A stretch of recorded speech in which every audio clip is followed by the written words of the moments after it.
আয়াতুল কুরসি 7 বার পরে মরিচের উপর ফু দিলে সাথে সাথে ফলাফল পাবেন। আয়াতুল কুরসি হচ্ছে পবিত্র কোরআনুল কারীমের ভিতরে সর্বশ্রেষ্ঠ আয়াত।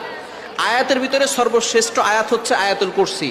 এটা পবিত্র কোরআনুল কারীমের 3 নম্বর পারার 1 নম্বর পৃষ্ঠার 8, 9, 10, 11, 12 নম্বর লাইন, সূরা বাকারার 255 নম্বর আয়াত।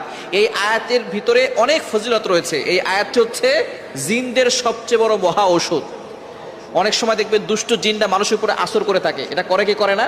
অনেক সময় বদনজর লেগে যায়, অনেক সময় ব্ল্যাক ম্যাজিক করা, জাদুটনা করে, কুফরি কালাম করে। এই কারণে কিন্তু মানুষ অসুস্থ হয়ে যায়। দিন দিন প্রত্যেকটা ঘরে ঘরে জাদুটনার সমস্যা বেড়ে যাচ্ছে, ব্ল্যাক ম্যাজিকের ছড়াছড়ি হচ্ছে।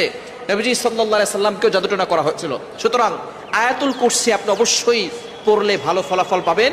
এবং আয়াতুল কুরসি নবীজি সাল্লাল্লাহু আলাইহি সাল্লাম নিজে জানিয়ে দিয়েছেন, এটার দ্বারা শয়তান থেকে মুক্তি পাওয়া যায়। এবং আয়াতুল কুরসির অনেক ফজিলত রয়েছে। নবীজি সাল্লাল্লাহু আলাইহি সাল্লাম জানিয়ে দিয়েছেন, মান ক্বারা আয়াতুল কুরসি